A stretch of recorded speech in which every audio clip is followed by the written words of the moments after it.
Utra Tuborowski. Well, since the economy is so much a part of people's concerns all over the world, as capitalism lurches in the throes of its inefficiency, corruption, and all around failure, let's get down to the cost of brass tacks. The old Soviet style socialism was seen as hypocritical because it advertised itself as a workers' and peasant state under the control of its working masses, while real power was concentrated in the hands of an elite, the Communist Party, that called all the shots in more ways than one. This is contrasted with the self-imagined honesty, transparency, and efficiency of the property-based market system based on individual freedom and enterprise. You can be sure that this capitalist trope goes fundamentally unchallenged in the mainstream, that the critique of socialism has more to do with laying the groundwork for capitalism than any sincere appraisal of systemic differences. Mainstream free market economists even earn Nobel Prizes for spouting what is just sheer propaganda masquerading as analysis. James Buchanan offered this faith-based sermon to post-socialist reformers in Eastern Europe. Above all, an individual has to have full ownership rights of the means of production that generate economic values, regardless of whether this concerns human or real capital. Only private ownership creates the right incentives. The basic argument for private ownership has been known since the days of Aristotle. The human individual will care for production resources and their proper use only when there is a correlation between effort and the anticipated reward. Gary Becker also received his Nobel for, among other free market activism, urging the voucher privatization scheme on the Czech Republic. Well, the reality behind the propaganda facade of empowered individuals is quite different. The individuals in question are not entrepreneurs, but corporations, fictitious individuals legally designed to mask ownership and accountability of the real owners, a private collective of partners and investors who feel they should be accountable to none but themselves, not to the larger society, to their government as citizens, to those they employ, or to those who buy their products. That is the true basis and essence of their individualism. Even those entrepreneurs who are touted as the financial industrial geniuses of capitalism, Bill Gates, John D. Rockefeller, Henry Ford, Steve Jobs, Andrew Carnegie, Ken Lay, Bernie Madoff, were all chairmen of corporate entities that had as much to do with the individual property rights of living persons as Chairman Mao was a working member of a Yan'an People's Commune.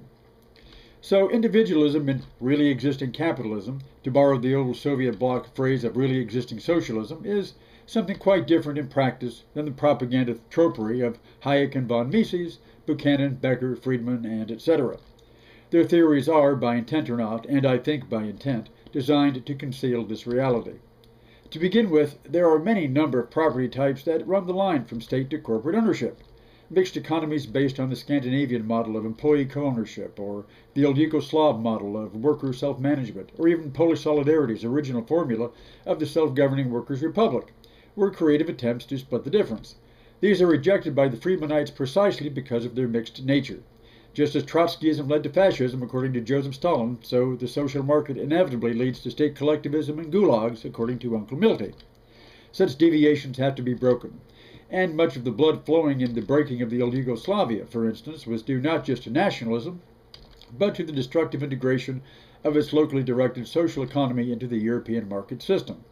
Nationalism was its political expression, but turf wars over grabbing the gravy and free competition had more to do with it than ancient tribal hatreds.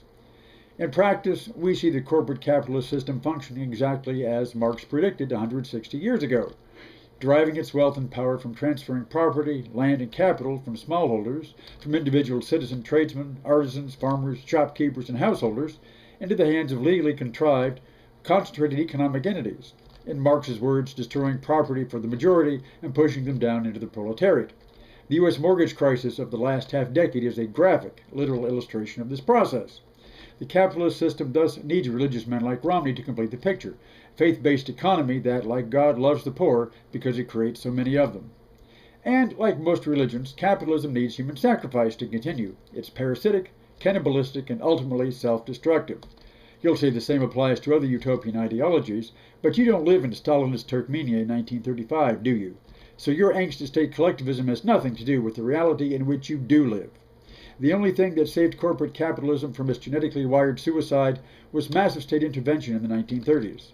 Dismantling this economic regulatory system is like an idiot who watches the Mississippi River from a nice, safe, high and dry bank. and worships the free flow of nature running past, and dreams of the day when the locks and dams and levees are all removed, and the river can flow just like nature or God intended.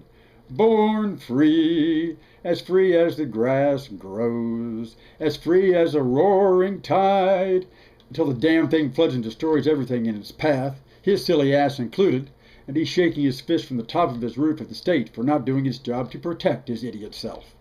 This is the economic reality, the Katrina system you're drowning under. The corporate white boys like Romney and Ryan who tell you FEMA causes hurricanes are out to make a killing off your devastated property values and take it all. And so we see the global capitalist system returning to its destiny of 1929 while proclaiming itself the most efficient, the most wealth-creating system known to man.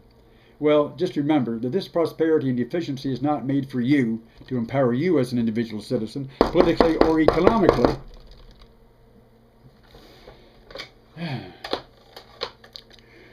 Who's this? Hello? William Vanderbilt, the son of American entrepreneurial genius Cornelius Vanderbilt? What brings your voice into this conversation? The public be damned. You said it 120 years ago, and you're glad to see modern leaders of industry and finance have finally found their balls again. Well, maybe. But they still don't dare to be as direct as in your day. Romney and Ryan can't come out and say stuff like that. Like when your dad Corny said, "What do I care about the law? Ain't I got the power?" Or when John D. Rockefeller said, "God gave me my money." Or when J.P. Morgan said, "We are not in business for our health." Or when Jay Gould said he could hire one half of the working class to kill the other half. Those were the kind of free individuals who made our free economic system, huh? Well, maybe after November they'll finally be free of this last bit of regulation and won't have to sugar pill their poison as a path to prosperity.